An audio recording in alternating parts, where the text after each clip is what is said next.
KPM.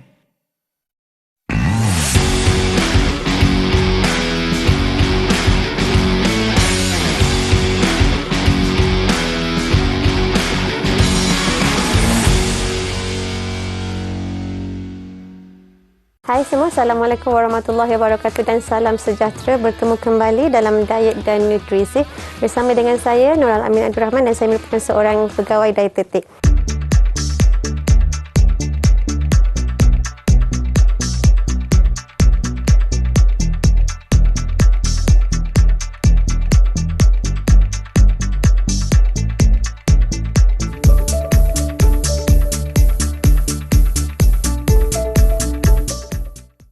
Bagi episod Diet dan Nutrisi pada hari ini, saya akan menceritakan tentang COVID-19 dan juga immunity. Bagaimana kita nak kaitkan COVID-19 itu sendiri dengan tahap imun dalam tubuh badan kita. Kita berada dalam keadaan pandemik COVID-19 daripada tahun lepas, bulan Mac, sehingga kini kita masih berada dalam keadaan pandemik ini. Kementerian Kesihatan Malaysia sarankan kepada semua rakyat Malaysia untuk mengelakkan jangkitan COVID-19 ini. Antara saranan yang perlu diamalkan oleh setiap lapisan masyarakat, setiap individu untuk pastikan pemakaian face mask, pemakaian pelitup muka, double mask, kemudian pakai face shield untuk elakkan jangkitan COVID dan juga mengamalkan penjarakan fizikal, mengelakkan tempat-tempat yang crowded, program vaksinasi yang diberikan kepada semua rakyat Malaysia dewasa adalah bertujuan untuk meningkatkan imun sistem setiap individu di dalam masyarakat. Itu antara langkah-langkah yang disarankan, yang diarahkan oleh kerajaan dan kita perlu patuhi supaya dapat mengelakkan jangkitan.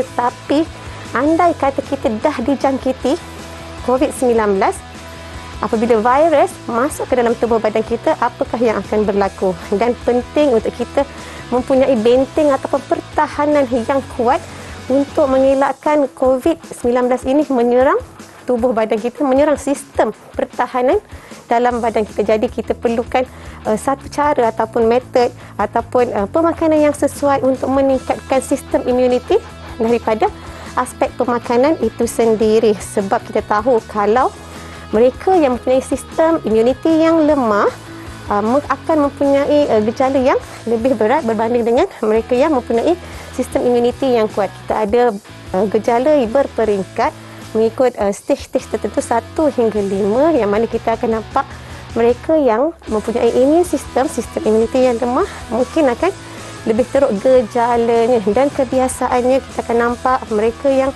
warga emas mempunyai umur yang agak meningkat 50-60 tahun mempunyai gejala yang lebih teruk dan juga mempunyai penyakit tidak berjangkit seperti kencing manis, seperti darah tinggi, penyakit buah pinggang akan mendapat jangkitan yang lebih teruk keadaannya. Okay, nanti seterusnya kita akan tengok apa yang boleh kita lakukan untuk tingkatkan sistem imun dalam tubuh badan kita selepas ini.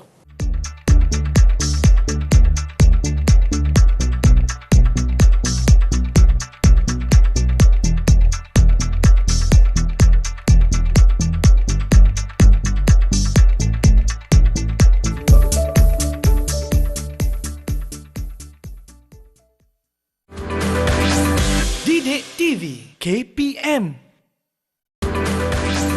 Didik TV KPM.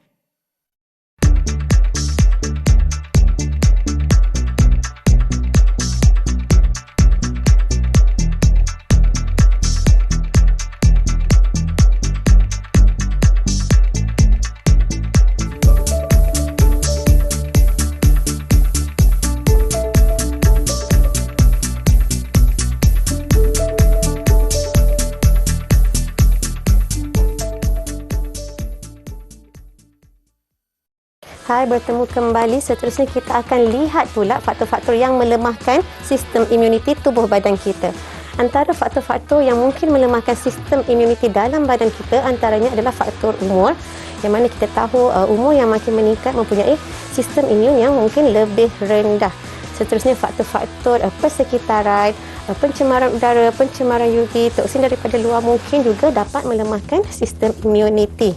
Selain daripada itu, kita perlu tengok kepada faktor-faktor pemakanan yang mana kita memahami bahawa beberapa aspek pemakanan dapat mempengaruhi sistem imuniti, antaranya pengambilan mikronutrien yang tidak mencukupi, kurangnya pengambilan buah-buahan dan sayur-sayuran, pengambilan lemak yang berlebihan. Kesemuanya adalah antara faktor-faktor pemakanan yang menyumbang kepada lemahnya sistem imuniti. Dan ternyata kes COVID di kalangan mereka yang berlebihan berat badan, gejalanya adalah lebih teruk berbanding mereka yang mempunyai berat badan yang normal. Keadaan stres ataupun keadaan kesihatan mental yang tidak baik juga mempengaruhi imun sistem dan juga tidak cukup rehat. Kurangnya rehat juga merupakan salah satu faktor menyebabkan kita mempunyai sistem imuniti yang lemah. Seterusnya kita pergi kepada faktor-faktor yang akan saya tekankan tentang faktor pemakanan utama. Yang pertama, kita lihat tentang sistem pencernaan ataupun kesihatan usus kita sendiri. Ramai yang mungkin tak perasan sebenarnya sistem imun kita 80% adalah berpunca daripada sistem pencernaan kita. Sebab ramai yang tidak menjaga sistem pencernaan dengan baik dan hanya akan suarakan masalah-masalah bila ada masalah sembelit ataupun cirit-cirit ataupun diarrhea. Sedangkan sebenarnya kita perlu menjaga sistem pencernaan kita kerana makrobiota terdapat dalam kita punya usus. Makrobiota merupakan makroorganisma yang duduk di dalam sistem pencernaan badan kita dan banyaknya berada di dalam bahagian usus. Okey, jadi kalau kata makrobiota ni makroorganisma, maksudnya dia juga terdiri daripada banyak bakteria. Okey, dan bila kita sebut bakteria, secara tradisionalnya ada bakteria yang baik, ada bakteria yang jahat. Jadi kita dah tentu kita nak ada keseimbangan di antara bakteria baik dan juga bakteria jahat tersebut. So kalau boleh kita nak bakteria baik ini membantu tubuh badan kita. Okey, jadi bagaimana kita nak jaga sistem pencernaan kita dengan lebih baik? Kita perlu pastikan kita mengambil pengambilan serat yang mencukupi. Kita perlu di antara 20 hingga 30 gram serat pada setiap hari, dan untuk mencapai 20 hingga 30 gram serat pada setiap hari, kita perlu makan sekurang-kurangnya 3 hingga 5 hidangan buah-buahan dan sayur-sayuran pada setiap hari, dan fokuskan pada setiap kali waktu makan ada buah-buahan dan sayur-sayuran, dan kita insya-Allah boleh mencapai jumlah serat yang mencukupi. Jadi serat ni sebenarnya boleh bantu mengenyangkan kita, boleh mengawal gula dalam darah kita. Paras glukosa dalam darah itu boleh dikawal oleh serat, dan juga serat juga boleh membantu untuk mengawal kolesterol dalam tubuh badan kita. Jadi pentingnya serat, banyak manfaat serat. So kita kena ambil serat dan dia boleh membantu sistem pencernaan. Kalau tadi saya dah sebut pasal makrobiota, kita tengok juga pentingnya prebiotik dan juga probiotik. Prebiotik merupakan sejenis serat, tetapi bukan semua serat adalah prebiotik. Antara makanan yang tinggi prebiotik antaranya ada bawang putih dan juga asparagus. Dan juga ada juga makanan lain yang ditambah dengan prebiotik yang diluluskan oleh Kementerian Kesihatan. Okey, jadi kita perlu lihat label sama ada makanan tersebut mempunyai prebiotik ataupun tidak. Okey, seterusnya tentang probiotik. Kalau kita kata prebiotik makanan kepada probiotik, jadi probiotik ini dapat menggalakkan bakteria baik di dalam usus. Antara makanan yang tinggi probiotik, fermented, makanan yang fermented, kita tahu kimchi, kita tahu soya, tempe, makanan yang ferment ataupun tairu yang disediakan sendiri, dan kita juga boleh ambil yogurt juga salah satu, ataupun minuman berkalsium yang mana kita tahu semuanya adalah makanan yang tinggi dengan probiotik. Jadi penting untuk kita jaga kita punya kesihatan usus kita untuk dapatkan sistem imuniti yang lebih kuat. Seterusnya, pengambilan mikronutrien tertentu yang mana boleh membantu untuk meningkatkan sistem imuniti, antaranya pengambilan protein, yang mana kita tahu protein adalah berblok kepada antibody juga, dan juga untuk sistem pemulihan recovery juga memerlukan protein. Jadi penting untuk kita pastikan kita mendapat protein yang mencukupi daripada sumber haiwan maupun sumber tumbuhan, yang mana ia saling melengkapi. Jadi dia boleh membantu untuk menghalang jangkitan-jangkitan dan membentuk antibody yang kuat dalam tubuh badan kita. Kalau tadi pasal protein, seterusnya kita lihat tentang keperluan vitamin. Okey, vitamin seperti vitamin A, vitamin D, vitamin C semua sangat penting, yang mana boleh dikaitkan dengan peningkatan sistem imuniti apabila diambil dengan jumlah yang sepatutnya. Okey, jadi kita kena pastikan kita ada cukup pengambilan vitamin dengan minerals daripada makanan yang tinggi dengan vitamin dan minerals yang kita tahu adalah sayur-sayuran dan buah-buahan. Boleh meningkatkan sistem immunity. Dan seterusnya adalah asid lemak, essential fatty acid juga membantu untuk meningkatkan sistem imun jika diambil dengan jumlah yang sebetulnya. Kalau kita biasa dengar PUFA, polyunsaturated fatty acid, omega 3 yang DHA, EPA, dan ini adalah makanan-makanan ataupun zat-zat yang boleh membantu meningkatkan sistem immunity. Dan yang tadi satu yang agak penting juga adalah pengambilan antioksidan yang mencukupi. Dia menghalang radikal bebas yang terhasil dalam tubuh badan kita, yang mana radikal bebas ini merosakkan sel-sel dalam tubuh. Jadi banyak makanan yang tinggi dengan antioksidan, antaranya adalah fitonutrien. Fitonutrien merupakan nutrien pada tumbuhan. Jadi disarankan untuk kita ambil banyak antioksidan yang ada fitonutrien ini untuk pastikan badan kita lebih kuat, yang mana dapat menghalang radikal bebas terbentuk dalam tubuh badan kita. Jadi saranan yang paling mudah untuk kita dapat fitonutrien, ada banyak nama tapi saya tak nak sebut nama-nama tersebut. Kita fokus kepada salah satu cara adalah pengambilan sumber sayur-sayuran dan sumber buah-buahan. Rainbow colors, kita fokus kepada rainbow colors atau 5 color untuk kita dapatkan fitonutrien daripada color yang berbeza. Kita fokus kepada sayur-sayuran atau buah-buahan yang warna putih, iaitu kita ada bawang, kita ada bawang putih, kita ada potato, kita ada pear. Kita dapat fitonutrien daripada makanan berwarna putih. Kita ada yang warna merah, kita ada kita punya apple warna merah, kita ada tembikai berwarna merah, kita ada cili bengalu yang warna merah. Itu antara makanan yang ada fitonutrients. Kemudian warna hijau. Hijau ni senang je sebenarnya sebab kita banyak range of makanan yang warna hijau, green leafy veggie. Kita ada buah-buah yang warna hijau, ada banyak phytonutrients yang warna hijau di situ. Kemudian kita ada warna yellow, kuning ataupun orange, buah orange, papaya ataupun betik. Dan yang color terakhir adalah color purple. Kita punya brinjal, kita punya grapes, anggur. Itu komponen-komponen ataupun 5 rainbow colors yang kita sarankan supaya semua orang ambil 5 combination colors tersebut untuk dapatkan fitonutrien tersebut. Selain daripada itu, makanan yang whole grain, biji rin juga mempunyai fitonutrients, juga mempunyai serat yang tinggi dan juga rendah kalori. Dan yang seterusnya, yang ketiga, untuk mendapatkan fitonutrien juga kita boleh dapatkan daripada sumber protein. Sumber protein tumbuhan. Sumber protein tumbuhan antaranya adalah kumpulan-kumpulan kekacang. Kumpulan-kumpulan kekacang, legumes, yang mana dia merupakan sumber serat yang baik, kalori yang lebih rendah dan juga mempunyai protein yang mencukupi. Jadi itu antara makanan-makanan yang kita boleh fokuskan untuk kita pastikan no superfood, tak ada yang mana yang paling baik, tapi ia complement each other. Kita pastikan dapat semuanya supaya kita dapat tingkatkan sistem imun kita. Untuk sebentar lagi untuk kupasan yang seterusnya.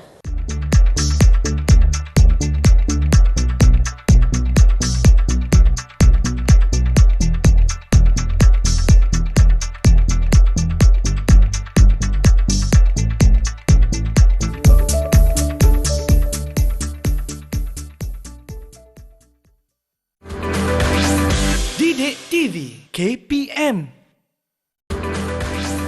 Didik TV KPM.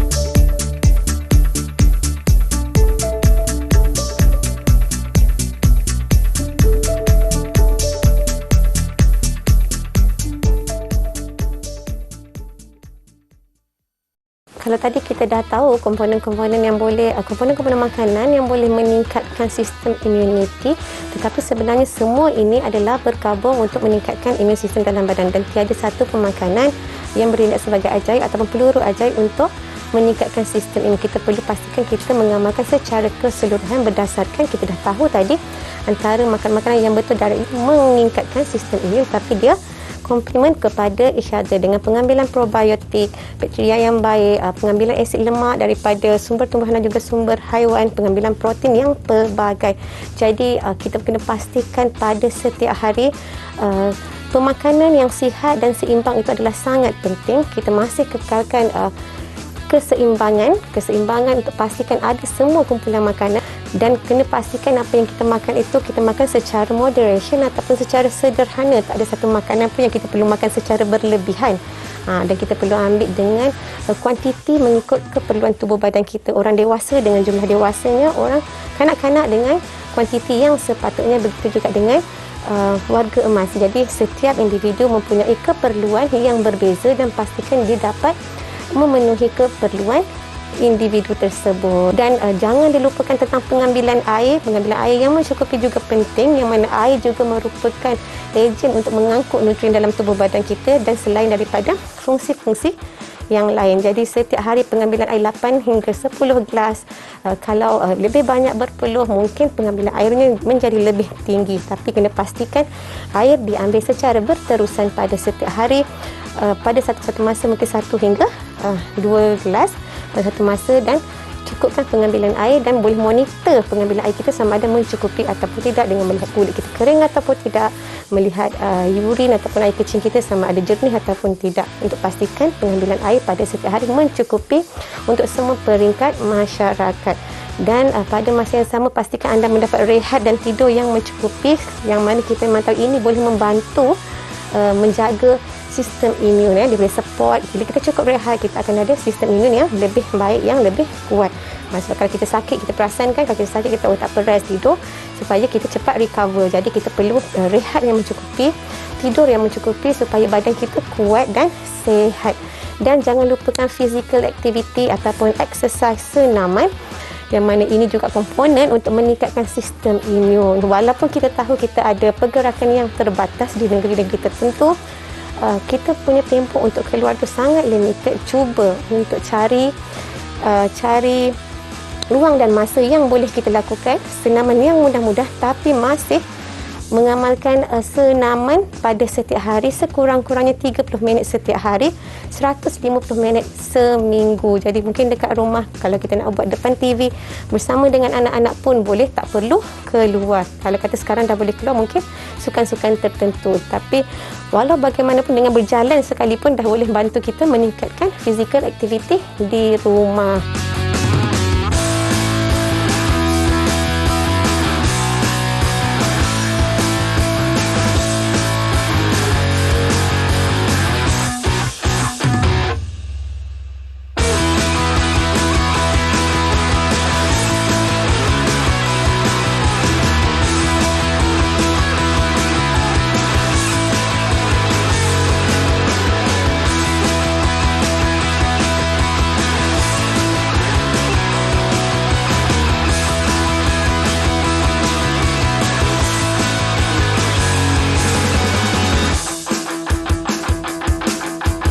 Jadi itu antara kupasan saya untuk COVID-19 dan juga immunity, yang mana kita sarankan untuk pemakanan yang seimbang dan balance untuk semua rakyat Malaysia. Jumpa lagi untuk episod yang akan datang.